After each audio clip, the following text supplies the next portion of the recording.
Hey everyone, this is Mason and you're listening to Herb Rally. Today's episode is a super special one. It was recorded at the 2019 Medicines from the Earth Herb Symposium in Black Mountain, North Carolina with your teacher, Kat Maier. So this one's called 5 Allies for Our Times. And in this class, Kat explores the wonderful medicine of Lobelia, poke, prickly ash, motherwort, and black cohosh, and how appropriate they are for these changing times. We will learn their sacred language through chemistry, medicine making, and a brief plant journey. So huge shout out and thanks to botanicalmedicine.org for providing this audio from the 2019 Medicines from the Earth Herb Symposium. Speaking of which, I'd like to tell you about the upcoming Medicines from the Earth Herb Symposium, and that's going to be May 17th to the 19th, 2024 in beautiful Black Mountain, North Carolina, and it's also available online as well. You can learn more about the event at botanicalmedicine.org, but a little bit about it. There's going to be over 30 clinical botanical medicine presentations to choose from, including clinical lectures, herb walks, medicine-making demonstrations, fireside stories and songs, with a keynote address from the one and only Mary Bove. There's also a Friday field study with David Winston, and intensives with Donald Yance and Eric Yarnell. And there will also be a dynamic exhibit hall with education, herbal products, books, and much more. So one more time, the event will be held May 17th to the 19th. That's the Medicines from the Earth Herb Symposium. Learn more and register at botanicalmedicine.org. That's going to do it for me today. Thanks so much, y'all, for listening, and enjoy today's episode with Kat Maier. And this is 5 Allies for Our Times. Talk to you soon. A little bit of housekeeping before we get into the show. The content in this podcast is for educational and entertainment purposes only. It is not intended to cure, diagnose, treat, or prevent any disease. This information has not been evaluated by the Food and Drug Administration. We are not doctors, nor do we play one on the internet. Please seek advice from a qualified healthcare professional. Okay, MC Calico, take it away. Yeah. Smoking herbal blends. We need some mullein and some kush, my brethren. While listening to Herb Rally podcast again. Herbalism at its finest with Mason Hutchinson. Yeah. So my name is Kat Maier, and I've been practicing for about 25 years, and I also was trained as a physician assistant. So I'd just like to let you know that I have allopathy as well as herbal, energetics, and so I am really bringing that blend to my classes and my lectures. And one of the things that we've been doing more and more in our clinic is working with drop doses and lower dose medicine, because we're going to run out of plants. And we can't be taking a teaspoon 3 times a day and really have that unless it's motherwort or a very prolific plant. So this class, it's a bit of a challenge with this number of people, but what I'm going to do is I'm going to spend about 18 minutes per plant, and my lovely assistants, I brought 5 samples of each of the herbs we're going to talk about. And so it's always hard if you're in the back. So maybe when we pass out the second one, we'll start in the back and move it forward. They're alcohol tinctures. If you don't want to take alcohol, if you're allergic to alcohol, if you feel comfortable and you put it on your pulse, that's another way of really allowing the vibration, the energetic of the herb, to be felt. What I want to do is I want to pass the herbs out. Do not re-screw them, because it's going to take a long time. What I want to do is have everybody test the herb, and I want to sit for a minute or 2, which is nothing in the realm of sitting and meditating, but then I want to come back to what's the information. For me, in my clinic, until you understand what does this plant, what's the energy? Is it hot? Is it cold? Does the direction move up? Does it go down? Is it expansive? Diaphoretics move out. That's why they're diaphoretics. And so to really understand the energetics of these plants, it is in Western medicine and it is described that way.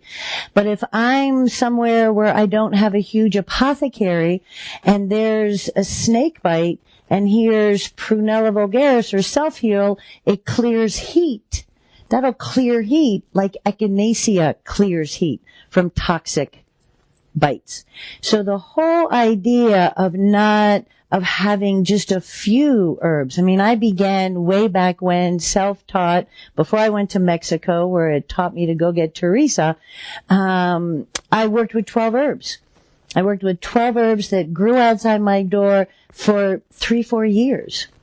You know, now I have this huge apothecary, and what I'm always counseling is really bring your materia medica down to those you really, really know. Because as I'm saying, and I'll tell you certain stories, these plants, beyond the actions, beyond the chemical constituency, there's so much within these plants. And that's for you to really understand. So, without further ado, if you can, so we're going to start with Black Cohosh. So if you want a couple across, here we go. Here's some, and then, so just, I'm going to start in the back just to sort of be orderly. And just be really mindful that I don't want to take a whole lot of time if you just want to pass them back. Thank you. So 1 drop, and if, I'm going to gift bottles to anybody that needs it. If you want to make a donation to our free clinic, that's fine, but these bottles won't come home with me. So if you are a really good aim, you can drop from here, but the best way when you're using testers, put a drop or 2 on your hand and then take a taste. Okay? So, okay, this might take a while. So, I really don't want to talk about the herb till you're able to sit with him. So could it take it in our mouth? If you're not going to hit your lips or your tongue. And just a drop or 2. So after you take a drop, just be the lucky ones that got it early on and just sit and just see if there's any shift or change or feel. So I want you to look at any sensation on your tongue. Kind of arrive without expectations. Note the taste. So anybody have a flavor? Bitter? Earthy? Woody? What's buzzy mean? Okay. So just put words out that you might have felt. And again, this is pseudo. This is like drive-by spirit medicine, but it's all right. We'll get there. It'll make a difference. So just words, just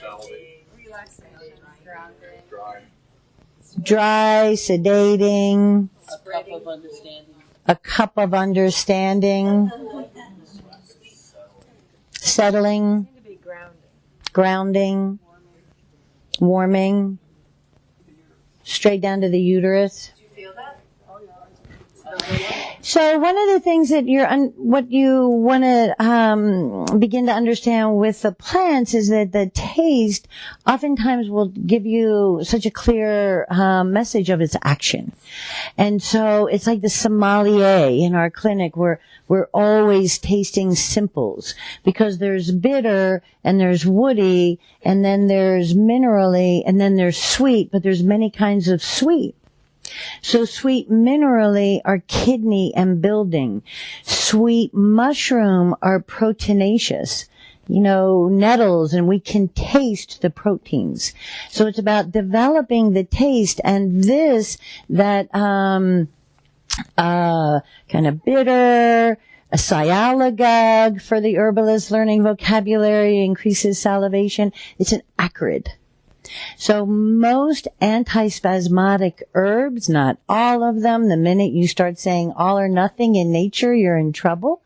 But the acridity of a taste will oftentimes signal that it's an antispasmodic and a relaxant. Valerian is acrid as well. So with Black Cohosh, it's such a really profound medicine. And one of my reasons for bringing this into this conversation, one, it's seriously endangered. There's a huge black market for Black Cohosh, and it is going out of Tennessee and Georgia by the tons and tons that is not being registered. So while it is very successful, and we'll talk about its use, what's the most common use of Actea today? Menopause. So traditionally, that really wasn't one of the uses. So really looking at analogs for Black Cohosh. So I want to give the little commercial speech first. One of the best analogs that I use in my clinic is kudzu. Kudzu is steroidal. Kudzu is the steroid taking over the South.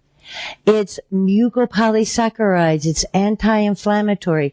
It is estrogenic, but it just means it mimics. There's only 2 plants on the planet with estrogen. Anybody know what they are? Pomegranates and hops. Brewer's droop. Estrogen. Truly, it's a industry issue. What we're looking at is we're looking at steroids, we're looking at building, we're looking at some of the mimicry that happens in the plants. And so, with Black Cohosh, what we're looking at is the traditional use was in rheumatism, with movement, with, and it's interesting because I realized after I chose all my 5 plants, they're all movers. They're all about congestion. They're all about working with pain in certain ways. But the energetic, if anybody felt warming, stimulating, the tingling, the sialagogue, when you make your own medicine and you have the flavor of it, and if you go buy another medicine, you're going to know. I mean, Matt Wood came to my apothecary and famous Matt Wood fashion. He stuck his finger in my slippery elm powder and licks it, and he goes, "That's old. That's not there." So, of course, we had to give away the slippery elm. But just because we're calling it up and ordering it, know the taste, know the flavor, know your cohosh, because this is an invaluable plant, but we want to use low dose, and for a number of reasons. So energetics are stimulating, warming. One of the reasons that it works in the pelvis for cramps is not estrogen, is not anything to do with that. It drops down, and it can really provide relaxation. The tissue state, and who knows, familiar with tissue states? Okay. Not a whole lot, but there are the 6 tissue states. It's traditional Western energetics. It's such a phenomenal system. It's our energetics that make sense. Instead of spleen chi deficiency, you can say, oh, there's just like stagnation in the metabolic, stagnation in the digestive system. What Black Cohosh treats is depression, cold, atrophy, and constriction. So when you know the conditions, you can be using the plants not outside of the system that you're looking at. The taste is acrid. I'm going to skip the description. Richard Whelan is a phenomenal herbalist in New Zealand. He's really amazing. And so what he's saying is before Black Cohosh was pigeonholed for menopause. Do you mind if I stand in front of you instead of them? I don't know where to stand. No, it's all right. Or if you want to, that's kind of weird. It was also used for pain of aging, pain of winter's cold seeping into the joints, pain of loss in times when life could be brutally cut short. The homeopathic remedy of Black Cohosh, it was called Simicifuga. It's now Actea, is for depression and melancholy. Melon is blue, black. Kali is bile, the liver. Melancholy is that depression. So much depression is working with the liver. Liver rising, liver energy coming up. So we know it's warming. Depression, sadness, that it creates cold. And again, you're going to treat what you see. Everybody's going to be presenting differently. How many practicing herbalists in here? Okay, great. How many people are here for the first time? Oh, wow. Right on. Hey, so I'm going to be saying stuff you don't know. So put your hand up because you will not be alone and say, what's that word? And so please, it's really important that you follow along as best you can. So when we look at who the plant is, then the energy it brings, what you'll be able to do is cover so many more situations with fewer plants. And you will really understand how to apply them. So it isn't just, oh, I'm putting this in my cramp formula, or why is it in this formula, and how can I use it? So it is the root and the rhizome. The whole doctrine of signature. Doctrine of signature was in the 1600s in Britain. There was a whole practice where whatever the plant looked like, that's the body part that it treated.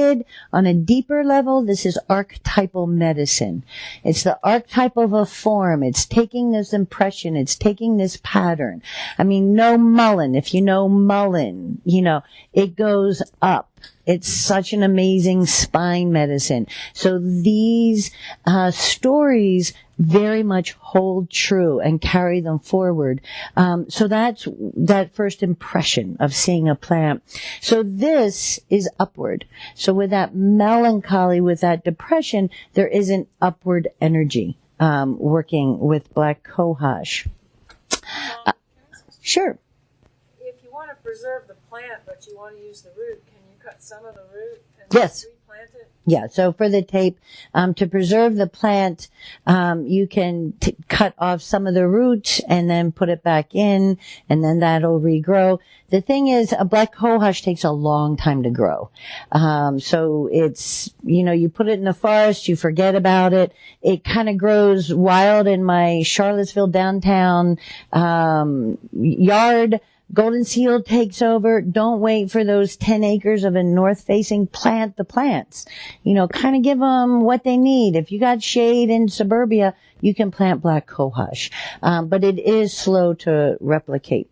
So Thomas Bartram, one of the most incredible ethnobotanists, early in our world, he writes for melancholy, hysteria, and nervous depression, but it's also looking at it fairy wand, that energy of uplifting. You walk up to the Simicifuga, I love that old name, and you smell it, and it has this incredibly fetid smell, because who pollinates?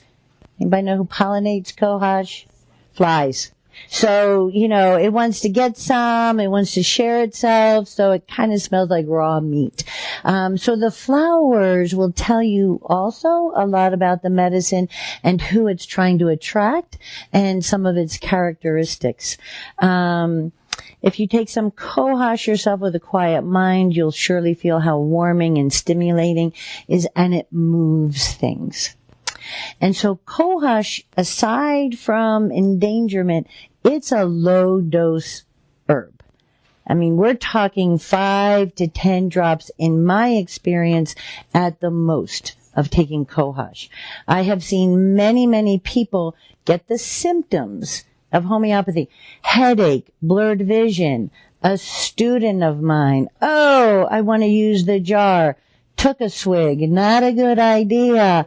Kind of hypotensive, went to the ER, pretty bizarre, but this will happen more times than not, and I think a lot of times Black Cohosh, you don't need much of it.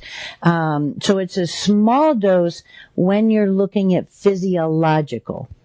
Physiological doses mean you want to treat the organs. You can also treat the organs using less. And it helps those who get stuck or stagnant in the joints, the nerves, the spirit. So those rheumatic pains, I've used drop doses for Lyme pain. All pain, Ryan Drum, a great herbalist, said, all pain is congestion. It's stagnation. So you want to move it. And so you want to get the rubefacients. You want to get the nettle sting. You want to move the energy so it doesn't get stuck. And that's why heat as versus ice. And so working with cohosh, brooding is a word that comes up often in descriptions of black cohosh. And you get stuck, right? I mean, I'm not going to go where we might get stuck. I don't want to get stuck there. Lifts clouds of melancholy and the homeopathic. And then we talked about the doctrine of signatures. So I just want to read a few. For those that are new, the eclectic physicians were amazing practitioners. They were physicians who were fleeing the terror of regular medicine at the time, of of bloodletting, mercury, arsenic, and they came really wanting to know other forms of medicine, and they studied with the natives. And so the eclectic repertoire are incredible clinicians that have amazing observations, and they've worked with native plants.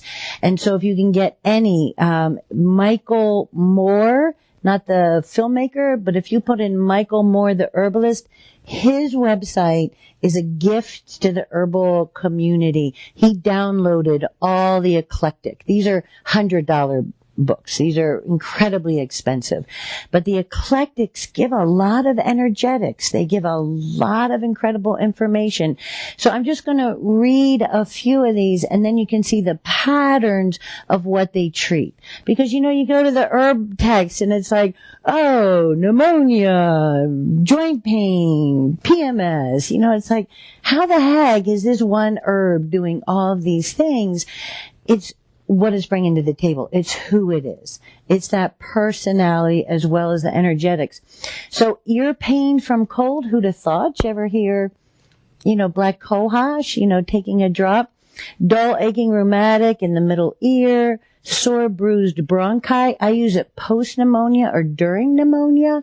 I use I use cramp bark because it's a spasm, like pneumonia, you're coughing and nobody treats the spasm. Black cohosh and cramp bark is wonderful because you want to cough, but you don't want to be in so much pain. Periodic convulsions associated with uterine disorders. I haven't seen that. Epilepsy, petit mal, obviously. There's other meds for that. Anorexia nervosa, simple chronic pelvic irritabilities. And so what they were really talking about is this reproductive system, and really balancing hormones. And so as a lot of you felt, that is very grounding. It has a downward energy. It'll direct energy. Excuse me, when you use black and blue cohosh in labor, blue cohosh is bringing oxytocin. What black cohosh does is it focuses that energy. So you can use plants as directional, which is really amazing. And we're going to talk about prickly ash in that way. Sprains with dull muscle ache, tendinitis, deep aching pain, amenorrhea, because it's relaxing. Amenorrhea, someone who has gone without a cycle, congestion, irritation. So I talked about black cohosh on the UPS at risk list. And the interesting thing is, you know, the data is 5 years old. And cohosh sales are in the billions. So it's almost as though we're really looking at drop dose. And what I want people to really understand is, you know, the capsules and capsules of remifenin, it's not going to be here. And so aside from us, you know, the whole intricacy of what black cohosh brings to the woods is very, very important. There's a whole relationship. So really understanding that this is a powerful medicine for pain. We're dealing with trauma. We're all trying to get off some of the most deleterious pain medicines. And so how do we avail ourselves to the medicines we have, but just also being mindful? Any other comments, clinical pearls? Anything to share with Cohosh? Yes. Kudzu. Sure, the energetics of kudzu, they're not as warming. And this is when I'm really going more for the constituents as versus this action. So, Black Cohosh helps with hot flashes. It, really has that steroidal analog. It really helps with that, as does kudzu. And I like kudzu because it is cooling. So a lot of times Black Cohosh has its lobelia. So just hold on to the bottle, and let's just finish with Cohosh first. I just wanted to get the bottles out and about there. She has the lobelia. No, there's a few. They were all in order. I don't know, to avoid this very thing. Yeah, there's another question. So, the question was, how about using it on a continual basis as it's needed? I mean, this really isn't in my clinical experience, it's not a food medicine. It's not nutrient. It's, as long as you're working with it and it's moving you to the place of you being able to either be symptom free or work on the issue. And if you need it for long term, but so many times we stay on plants and we don't need them anymore, and they build up tolerance. So it's also pulsing, going on the herb, taking a break, coming off the herb. So if it's helping, then you might need it long term. So a couple more, and then I'm going to move on to our next favorite. Yeah. So topical Black Cohosh on the top of the head for an in the moment heat flash. Thank you. So how long a tincture will last, it depends on how well it's made. I think it's 5, I've had very successful, long-term 10-year tinctures. The whole point of the alcohol, it's bacteria static, not cidal. So it's not a complete guarantee. Grain alcohol obviously will help that, but it's also the degradation of the medicine over a period of time. So has everybody received the next lovely, tasty? I'm picking all the tasty ones, right?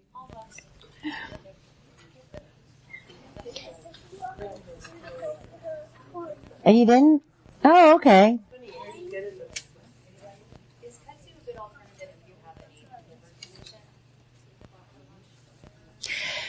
If you have a liver condition, is kudzu... I'm not saying that's not true. I haven't heard about that. Do you have any? No. Lobelia? Lovely lobelia? Did everybody get some? I'm sorry, I realize we won't be able to take the couple of minutes. That was in my dreams. So just dream. What's the flavor? Sweet. Dang, can I have a taste? A little bit sorry.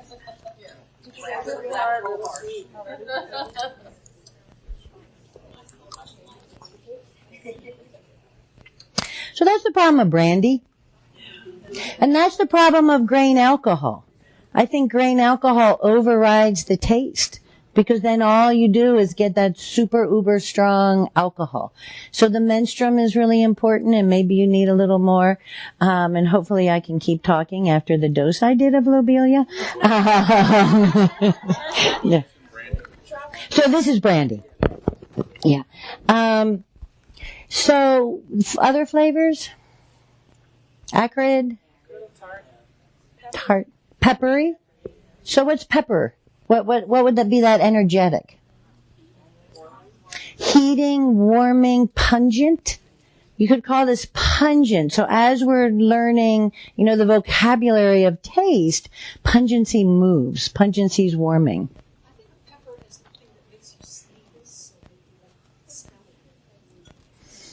Well, I don't know whoever said peppery, but it's also warming. So lobelia, anybody use lobelia? Awesome. That's really wonderful. Lobelia was one of the first plants that I ever met. The common names: Indian tobacco, pukeweed, emetic weed, asthma weed. It's the aerial parts that are used, and it's called Lobelia inflata because the seed head is an inflated balloon that you can see underneath the flower. And so traditionally, the seeds were the main part of the medicine, but seed lobelia is incredibly powerful. One of the eclectic physicians, remember at that time there were people died of phlegm. You got a cold, you had a flu, you went into a wood-heated house that was damp and smoky, and you couldn't clear phlegm. And so why they brought in the whole notion of puke and purge, if you've heard of heroic medicine or turn of the century, puke and purge. Well, brilliantly in Chinese medicine, the lungs and large intestine are the metal element, and they relate to each other. And so I talk about asthma and bronchitis tomorrow, but a way to clear lung phlegm is either through vomiting or through a cathartic. And so the natives knew this. They didn't have the TCM. And so why lobelia was used to clear asthma and bronchitis was because of that. We don't need to be that graphic and that intense because of our lifestyle. But if you need to, I've never ever had anybody vomit. I've never had anybody puke. I've done high doses for pain.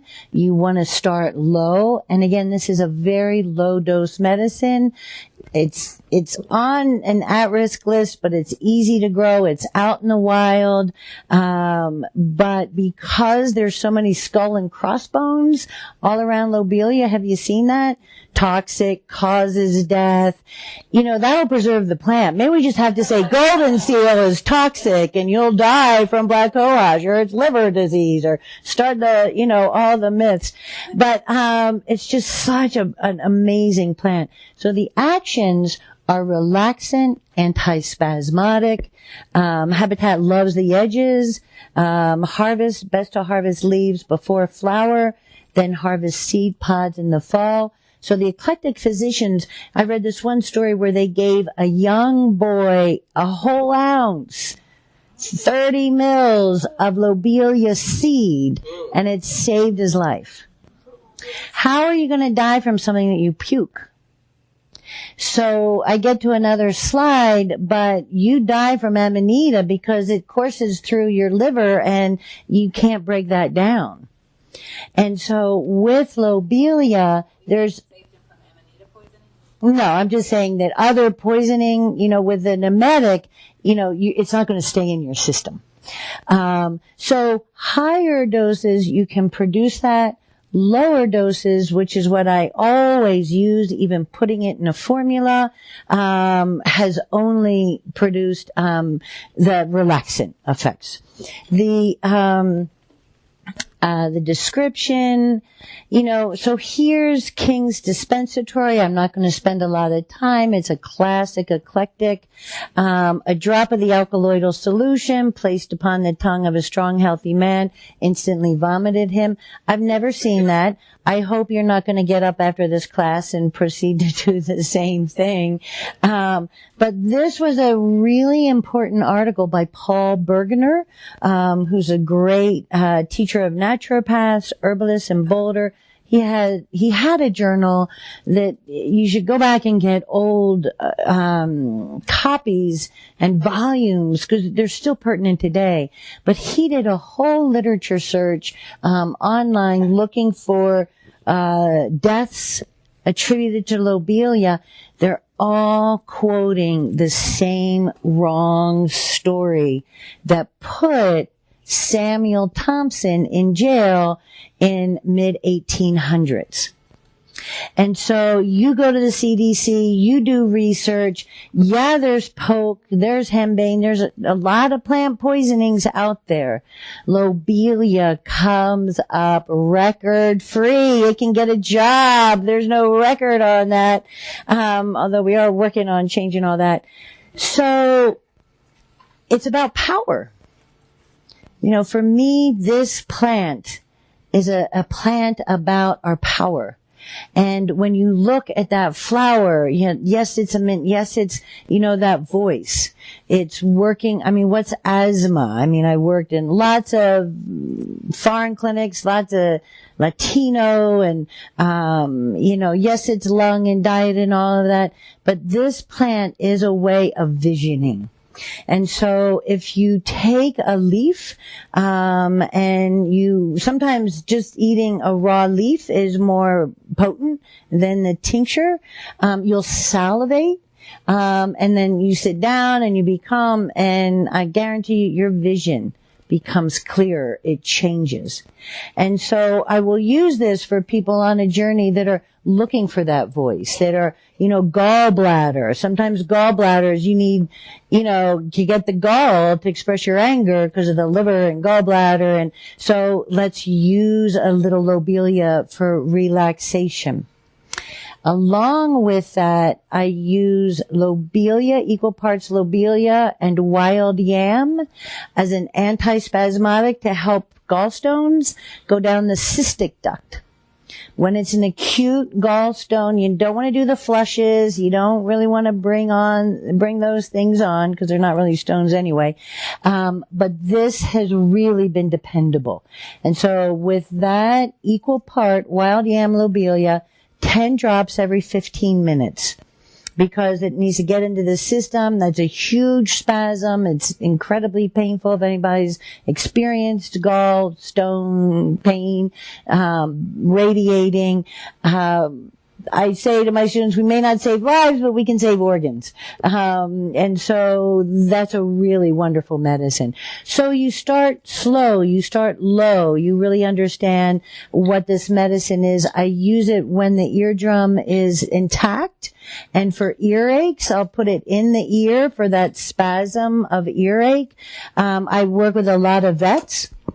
A lot of vets are in my school, and they make lobelia oil and horses and injury. You make a lobelia oil, and you can put that on topically. A lot of massage therapists will put lobelia oil on a spasmed area and then let it relax and seep in, and then go back and work in other areas. Powerful antispasmodic. Dr. Christopher, calls it the thinking herb, that you put it in the formula, and if you need that to express out, that it'll help that in the formula. If you need to have it reabsorbed in the body, it will do that as well. But really, if you feel called, begin to develop a relationship with lobelia. It's also got nicotianic acid. And if you've ever tasted or thought of what does an ashtray taste like, lobelia tastes like an ashtray because it's got the sweet of the brandy, and so it doesn't taste that way. Really wonderful to help quit smoking, because it does work on the neurological system. But smoking is just, any addiction is taking us away. Addiction is away from ourselves, away from our power. And so in really learning how to work with that and what is that journey, lobelia, you'll taste it and you'll be like, I never want another cigarette. But also, it can really help bring the voice on. Yes. Sure. Recommended doses for that, or is that very tremendously by person? So low dose is best, and when I'm working with asthmatics, I will put it in a formula, but I'll also put it in a 1 ounce.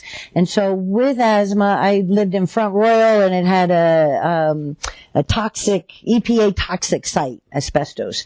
So we worked with a lot of children in asthma. Never, ever, ever throw your inhaler away, because you never know if there's going to be dust. You want that inhaler, no matter if you've never had a wheeze or an attack. You want that. But people have used lobelia then in that same fashion. Dropper. Lobelia loves vinegar. Vinegar is its preferred menstruum. And so as herbalists, you go through these phases. In one phase, I made all my herbs in vinegar, because I was in this whole alcohol thing. And they're so delicious, but then people want the alcohol. Lobelia prefers alcohol. So vinegar, really extracts well, but then you have less of a shelf life. So on that smoking thing, it would be one dose, about 20 drops. You only really need 10. Depends. If it's a big guy, you might need more. You can pretty much feel a relaxation. But what happens is our bodies get relaxed, but our minds stay in the same pattern. And that's what also Lobelia can help with, especially if you're taking it with that intention.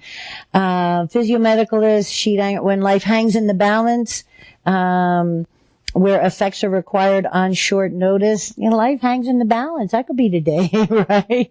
That's pretty intense.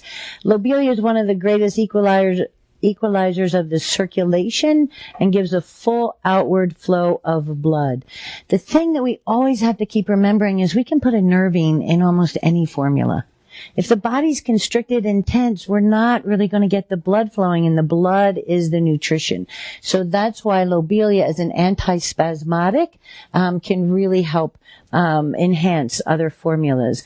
Improve circulation, spasmodic asthma, pertussis. My son had whooping cough, literally like the 100th day he stopped. Just little, nothing big or grand. I work with a lot of Mennonites who get whooping cough. Lobelia is amazing, very effective. Pneumonia, bronchitis, dose start with drop doses for relaxant, and then if you do want that emetic effect, higher doses. I talked about the Lobelia oil, otitis media.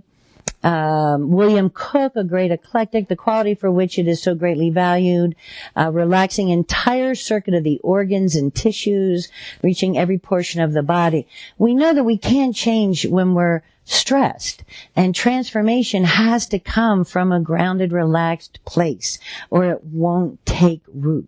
And so all of this really needs that place of relaxation, and Lobelia is such an ally. So this is what I talked about, and y'all doing okay? What time is it, and how long do we have? Get another hour. Perfect. Okay, so anybody have any, while the motherwort is going around? So did you take the Lobelia out? Thank you. Here's some motherwort. Don't forget to take some yourself. Yes. Follow up on the earache. Sure. Oil.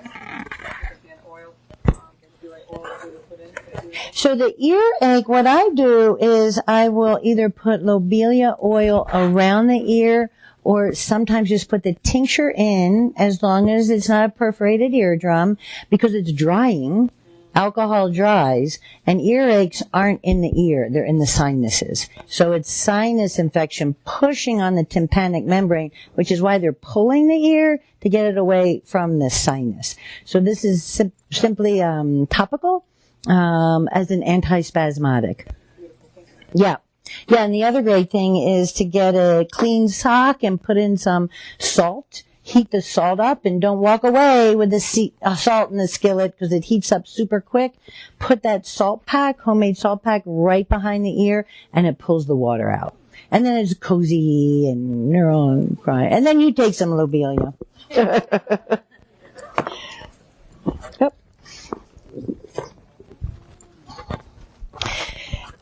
So while the motherwort's going around, again on the harvesting, it's a beautiful light blue, inconspicuous, as they say, flower. There's different lobelias. There's Lobelia cardinalis, which is cardinal flower, beautiful showy red. Lobelia syphilitica, large blue lobelia. So really know your species. And when you find the inflata, it's just, you just feel so honored and privileged. Yes. I never have. Anybody ever used Lobelia cardinalis? So for the tape, again, with quitting smoking, using drop dose lobelia. My little quit smoking packet is a licorice stick, and we do grow licorice. I try to only grow things or use things or work with things that I can grow. But the licorice stick, chewing on it or getting root and eating that for smoking, as well as lobelia. Yes. Wow. Oh, wow. Thank you. So at a free clinic, working with vets in trauma, making a lobelia tea, and he felt like it was helping his glaucoma. Lobelia cardinalis to bring on contractions. I don't know if I want to put that in the tape because it's not really abundant out there. And what part? Aerial part with the flower. So again, if you're making your own lobelia, keep out the seed pod. Like just start with the leaf and the flower, and that's going to be great, and pull out the seed pod. The seeds, there's so many of them in there. If you just want to make a seed tincture, just for fun. You can tell I'm a Scorpio, right? Yes. So the question is, smoking lobelia, to clear congestion for the lungs. I don't therapeutically smoke for lung health. I have seen lobelia in a great euphoric formula called Yuba Gold, where it's lobelia leaves and I think Damiana and a few others that'll bring on great relaxation. But I don't use the smoke for healing. It is Indian tobacco. That is another name of it. Okay. I do want to say, I really heartily encourage you to read about Samuel Thompson. He was disabled, so he couldn't go fight in war, and he stayed back, and he learned his herbalism from the village herbalist, and he's a cantankerous character, probably not somebody you'd want to do a cross-country trip with, but his courage, and he had children die. I mean, his courage came from his experience. And what's so interesting about Samuel Thompson bringing lobelia and the emetics, his whole thing was lobelia and cayenne that he brought over, was it's the same thing in Ayurvedic, and it's the same thing in native. He watched the natives go into lodges, and the lodges were therapeutic. It wasn't always ceremony and sacred. This is how they really understood how to work with that. So what he did, and he became a traveling herbalist, thrown in jail for working with lobelia, castigated, thrown out by all the eclectics. But he would go around creating a sweat lodge in people's homes. And so he would tent them, have boiling water, put the feet in boiling water, bring on a sweat. They didn't have tubs. They didn't have all that. And he became famous because he was saving lives. That's the Ayurvedic panchakarma. He kind of watched natives and put that together with the lobelia. So he's just a very interesting character.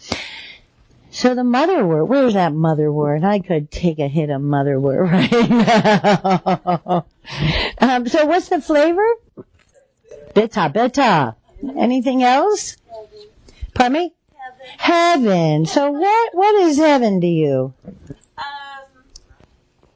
It is, I find it useful in every stage of life.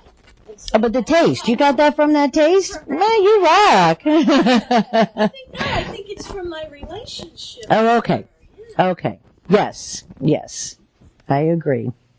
So heaven, so sweet, because there's a sweetness to motherwort. Anybody get a little sweet? And again, that's kind of hard to differentiate with the brandy, but once you know the plants, you'll know what's vodka, what's grain, how to let that flavor through. So, anybody work with motherwort? Okay. Such a profound, weed. We love our weeds. I picked, where's my clicker? Did we pass it around? There it is. Thank you. Yeah, I picked Matt Wood up at an airport once, and I had all these motherwort plants in my trunk, and he jumped back, and he was like, "What are you doing? Why are you planting them?" And I guess it takes over on his farm. He had quite a relationship. I think we could give these out. I do a lot of work with asylum seekers. We literally get on a Greyhound bus. We give them medicine. 10 minutes we're with them.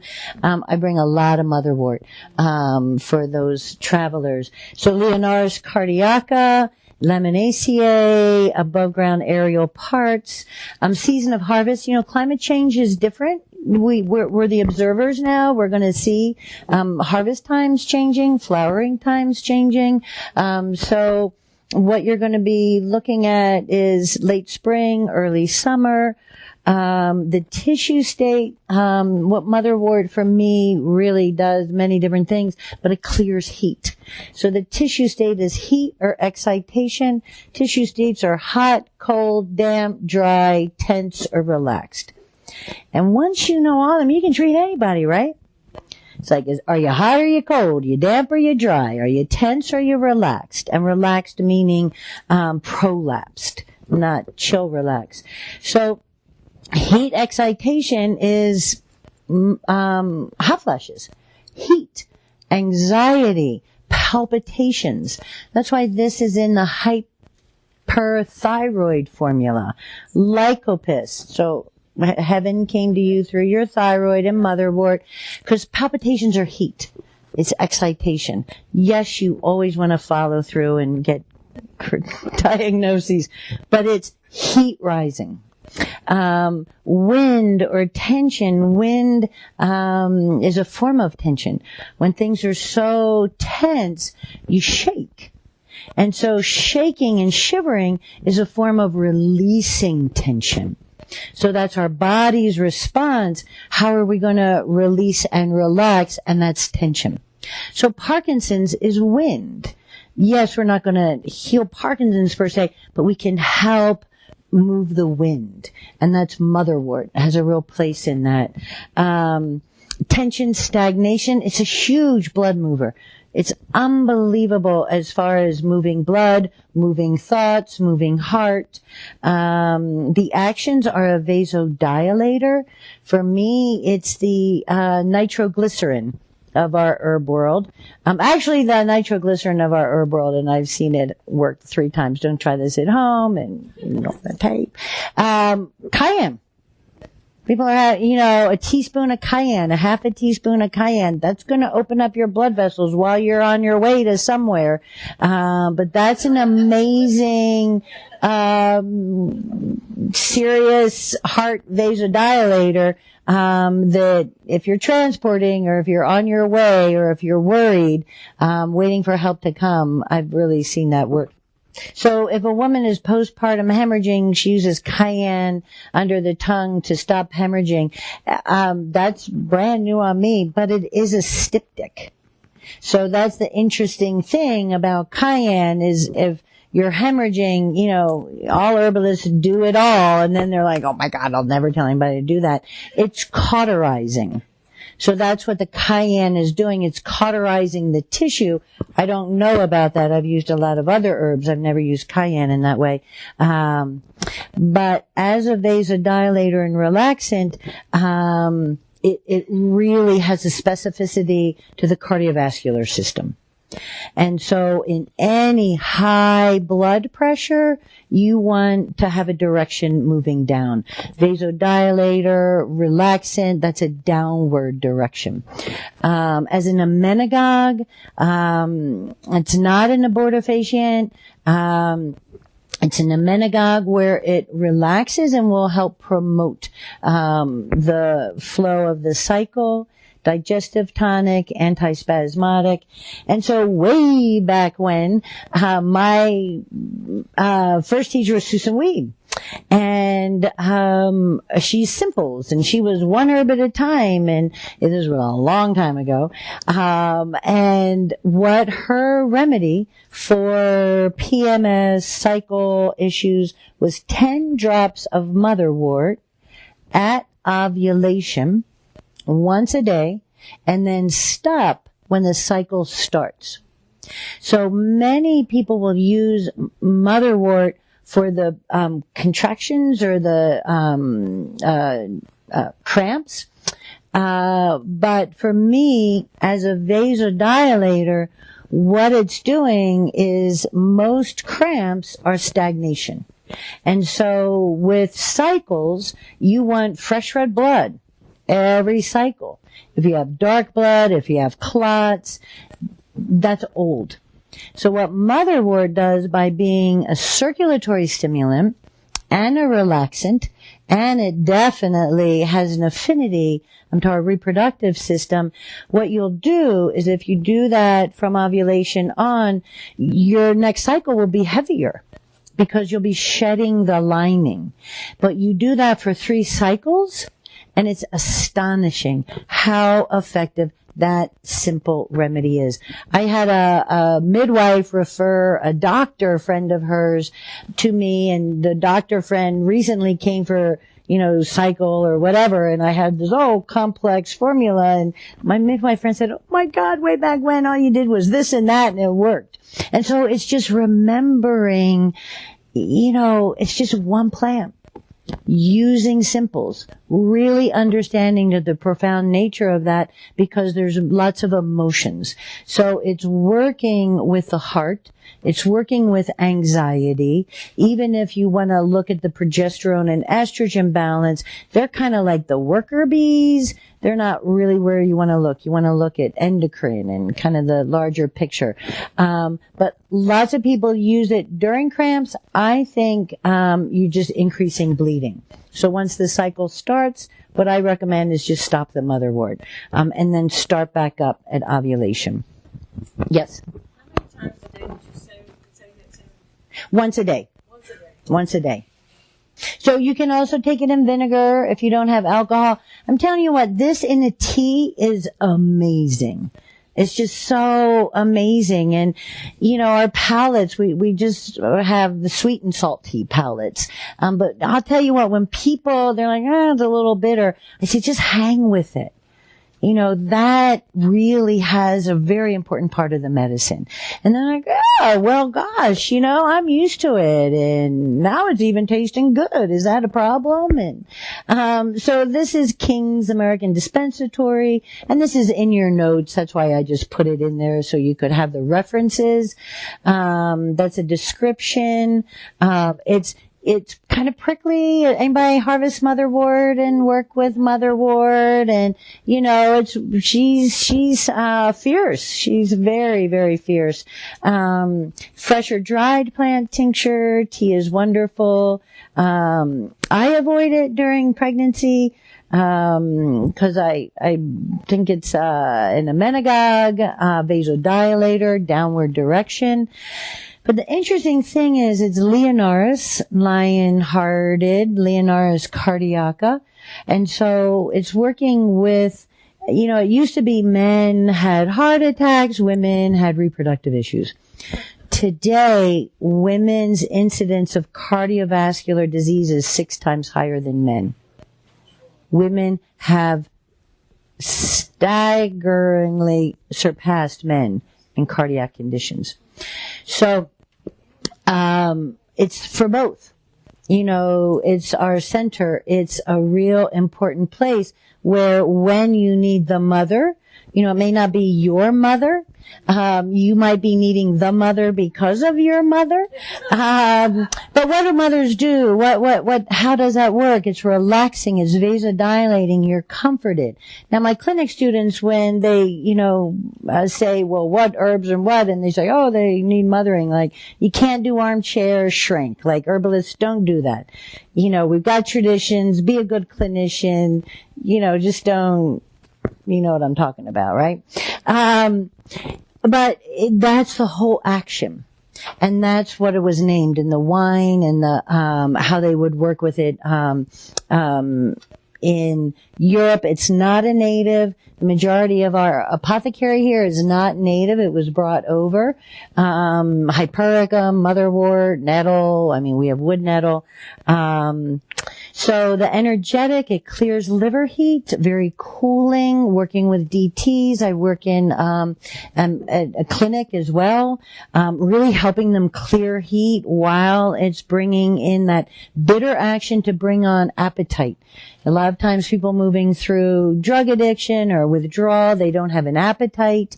That's all shut down. Motherwort as a bitter will help clear that liver heat, because that's what's so uncomfortable when there's liver damage.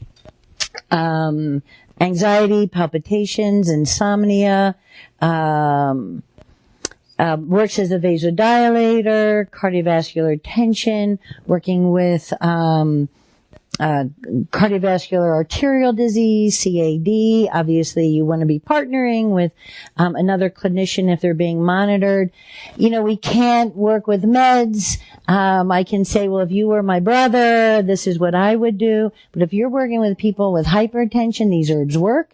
So I won't work with anybody who hasn't taken a month of their blood pressure, morning and night, before they even start the herbs, because the herbs are going to lower the blood pressure, and you don't want to go hypovolemic. And so I say, go to your doc, your nurse practitioner, and tell them this is what you're going to do.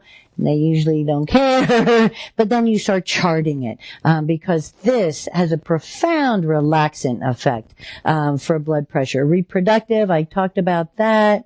Relaxing tension for headaches. Any other questions with Motherwort? What is the dose for the hypertension? Well, the dose for the hypertension, it all depends. Again, I don't use you don't need a lot of Motherwort. I can't imagine what 5 mils would be. Anybody use high doses, Motherwort? And it's fine if you do. That's why we all come together. So the dose is 10 drops 3 times a day. If I'm putting it in a formula, it'll all depend on how the formula shakes out. I will use it a lot, PRN, for PTSD.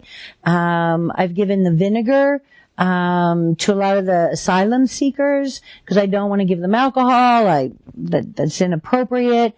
But they're very used to amargo. It's very bitter, very relaxing, because they're usually on buses for days. So it's usually a low dose. Did you have a question? No. Okay. Yes. Pardon me? Any drug interactions? Anybody know of any clinical drug interactions with Motherwort? Was that clear when I talked about weaning? And of course, we never wean anybody off of meds. We're not licensed to do that. So you always have to be monitoring. I have never seen any contraindications, heavy bleeding. I mean, the person presenting, I see Motherwort used a lot. I would never use it because I think it's aggravating it. When a lot of times with heavy flooding, what you want to do is you want to have a lifting energy. You want to be tightening and astringing and bringing that energy back up. And so that would not be a time I'd be using the Motherwort. Cardio meds, have at it. Be very, very careful. Be very mindful. And I'll tell you, with the pre-hypertension and hypertension, it's criminal how many healthy, stressed people are told they have to be on high blood pressure medicine for life. Because after 2 years, the diuretic doesn't work, and then the beta blocker doesn't work, and then you just keep adding on when maybe you didn't even need to go down that path. So be aware, be mindful, be wise, but really understand that these plants have such a potency in who they are. Okay. So anybody here a poke? Anybody take poke? Anybody been warned to poke? All of it to be true. So, if you're ever frightened of something coming around, don't take it. It's so not worth it. Doesn't matter. If you want to put it on put it on your wrist if you feel more comfortable, that's fine. But I've been using poke quite a long time. This is a tincture of the root, thank you. And it's a freshly dried root. And we're going to talk about the toxicity and working with it. Pardon me? Every poke root I've ever met has been huge.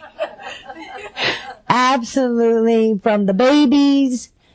Yeah. But I've seen some baby ones, you know, you'd like make baby poke root medicine. Baby poke root medicine. Yeah. Yeah, totally will. Totally will. There will be an email at the end of this, and why don't I give it to you now? And write Angel, don't write me.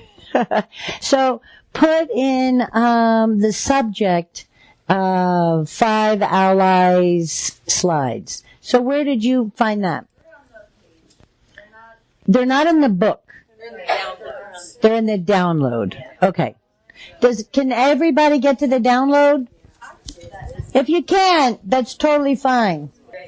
And then it comes in better form. If I email it to you, I have to compress it, black and white. You want the pictures? So I have 14 minutes left.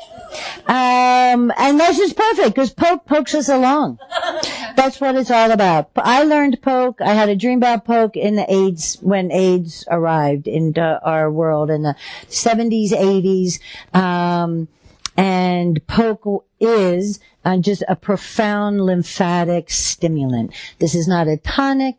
It's not nutrition. This really is 1 drop, 2 drop, 3 drop. But I will have people come to me with a whole growth on the side of their neck, and they've tried everything. They've been to the past life regressionist. They've been everywhere but where they need to go. And I'm like, okay, I'm going to try poke. If poke or slippery elm poultice doesn't work, we're getting a biopsy. So what poke does is such a lymphatic mover. And one of the things that happens is because of autoimmune, because of,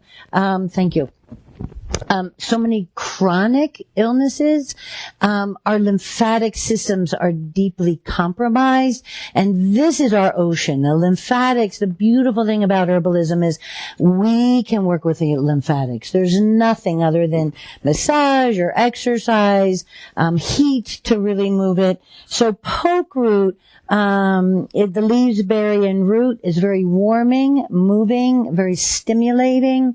William Lasassier, the herbalist, the teacher's teacher, would use it for thyroid, hypothyroid, when things need a poke.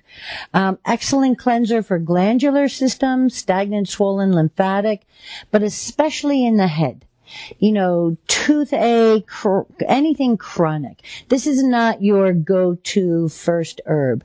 But what you want to do is, if this interests you, if this calls you, you might want to try a drop or 2 just to see your reaction. I have never seen any negative reactions from it. And what I do is I will give my bottle to who I'm working with and say, bring it back, because I'm not going to sell them a whole 1 ounce. You know, if you go through an ounce, that's a lot of poke root. So I'll say, take 5 drops, take 7 drops. I had a crazy wild fiddle player friend who had a performance. She took a dropper full, and she got through her fever, got up on stage, and then she saw all kinds of things, but she lived to tell it. So the dose makes the poison with Paracelsus. Poke salad Annie here in the South. It's the poke shoots. Really identify it with the greens. Rule of thumb, go get on a wild plant. But the size of your hand, if you don't have a ruler out there, an adult hand, that's, you know, about as big as you want. You don't want a lot of red. You know, there's so many other spring tonics. I have a lot of poke greens. I don't. By the time you boil it a couple of times, this isn't a real food for me, but it is quite a cleanser. Tincture, that's what I said. Berries in the Appalachia, there's elders who eat the berries. And what is super toxic when your child comes in with purple berry and you call CDC and they say how many berries? They shouldn't say how many berries. They should say, did they chew the seeds? It's the seed that is very, very damaging. Generally, they swallow the berries, swallow the seeds, and move them out. That's why there's so many poke along fences. Birds are always eating the berries, sitting on the fence, and pooping them out. And then you have rows and rows and rows of pokes along the fence. So it is a plant of honor and to be mindful. But what we do is we do pink water in the fall, because the fall is the beginning of lungs and bronchitis. So the berries come in. We'll take 3 berries, strain out the seeds, make this beautiful magenta water, and then we'll drink that as a lymphatic cleanser, as a tonic. Start small. Elders are eating the jam. All kinds of people are eating different things. Mononucleosis, I see chronic fatigue. I see so many adult diseases because of mono. I'll go back sometimes and treat the mono, and maybe you're working with poke. Question? In about 8 ounce. You got to be really careful with children, and having them see it and watch it. And I did it with my son, and it was Halloween, and it was kind of weird because then that night he fevered, and I thought, oh, headlines, herbalist kills son and witchy thing. But he woke up the next day, and in his 3-year-old self kind of said, wow, I feel great. So it brings on latency, because there's so many latent bacterias that are just kind of lurking around there. So these seasonal traditions are so really important. So fall tradition, and then the poke salad is the spring, getting it cleansed. The Pennsylvania Dutch would put bacon fat and all that kind of stuff on it. But these are the seasons and how we move through them and get rid of the dregs of winter. Yes? Fatty tumors, like a lipoma, I've never used poke. Yeah, I've never had a clinical experience with that. Yes? So the leaves, if you do poke salad, you harvest them before the stem is red early in the spring. What about harvesting the root? When is that? So I generally harvest roots after the second frost. The first frost says, kind of put all your juju back down in the root. The second frost says, okay, everybody down into the root. But poke we got berries till December. But that's generally when I do that, or first thing in the spring. Yes? What about for tissue mass on the pancreas? A tissue mass on the pancreas. If you want to hang around afterwards, and I'll talk a little more about that. So one of the greatest gifts, one of the greatest eclectics, he goes on and on and on about acute inflammations, if there's an infection of the local glands of the neck. So again, those persistent glandular afflictions that are really important. Here's the dye and the berry. I went and taught at a free clinic in New York City, and this homeless woman was doing poke poultices on her breast cancer, and it's caustic. It's this whole thing, but that was really pretty intense. Here's a jelly recipe. Okay, grand finale. Hang in there. And here's this. What do we have? Okay, perfect. Lots of time. Anybody use prickly ash? So there's northern. I'm just going to keep chatting while the prickly ash is passed. So we have northern prickly ash and southern prickly ash. So you want to be clear which one you're working with. It's Xanthoxylum americanum. It is a native tree. Really, really underutilized. It's one of my, yes? You don't like using the clover? No, I'm using I don't have any experience with the southern. But it's, do you work with the southern? Only. Okay. So, and what are your uses?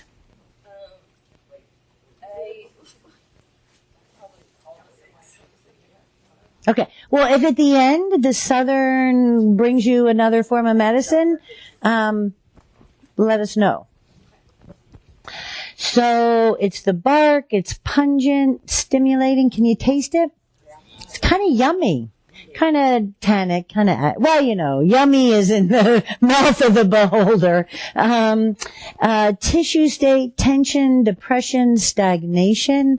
Again, this is low dose. You do not need a lot of this. This is very heating, very moving. Raynaud's. Is anybody familiar with Raynaud's and autoimmune, where the finger goes white and numb because of a lack of circulation? You know, I have a lot of friends that are carpenters and, their fingers are cold, or if they have Raynaud's, a stonemason, he just keeps the prickly ash in his glove compartment, and he'll just take a couple of drops through the day to really bring that warming to the extremities. And sometimes people that are really kapha, or they're just low metabolism, you want to put in a moving herb to accompany the other medicines to the extremity. If somebody is not up and moving and doesn't have a good circulation, we need to really help and assist with that. Let's see. So the caution here, the contraindication, certain meds, excess heat, obviously pregnancy. You don't want to be moving anything in pregnancy unless you want to get the pregnancy going. But I still wouldn't use this. When you're on blood thinners, all bets are off. Just start really slow with Coumadin.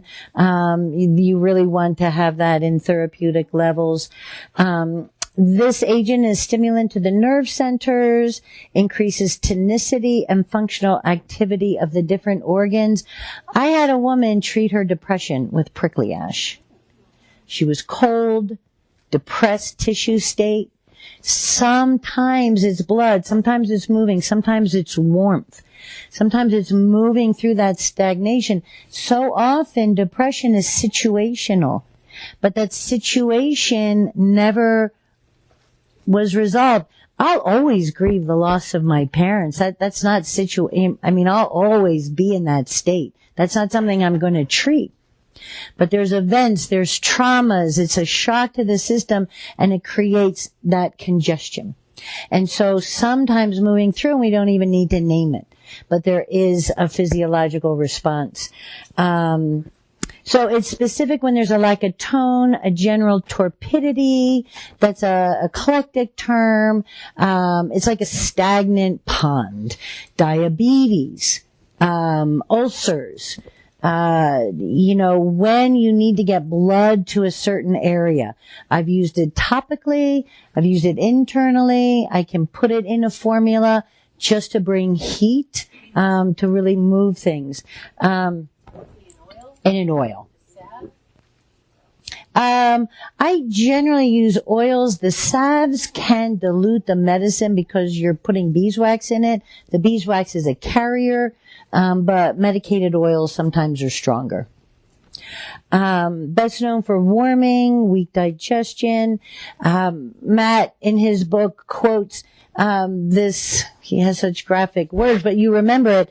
There's an old author that talks about the torquing of ovarian pain as though it's being ripped out or something. Deep pain, prickly ash. And so we don't put it in that armamentarium, but again, that's what stagnation does. Yes, you want to dull sensorium sometimes and get space with Indian pipe or kava or relax. But if you really want to go in and figure out what is that stagnation, a lot of times ovarian adhesions, really trying to figure out, well, what is that pain? You can try it for 3-4 days, and if there's no relief of pain, it may not be your origin. But it's a wonderful herb to have on hand in the winter. People that are cold, you don't want to say, well, I'm just cold. That's just how I am. you don't have to have a relegated life of just being cold. I've had students do ginger. They're the Yoganini, Vata, creative types. And, you do ginger for a year. You change your basal body. Prickly ash has worked that way over a kind of a 6-month period, low dose, just starting that thermostat. How are we going to ignite that? Yeah. Yeah. I do a lot of poke compresses, and poke. I have a friend who makes poke and castor oil for adhesions and endometriosis and deeply penetrating to move lymphatics, because endometriosis is really, really hard, and it's just not the scar tissue, but it's that whole blocking and congestion of lymphatics as well as breast tissue. Interstitial cystitis. It is time to end. Can't talk anymore.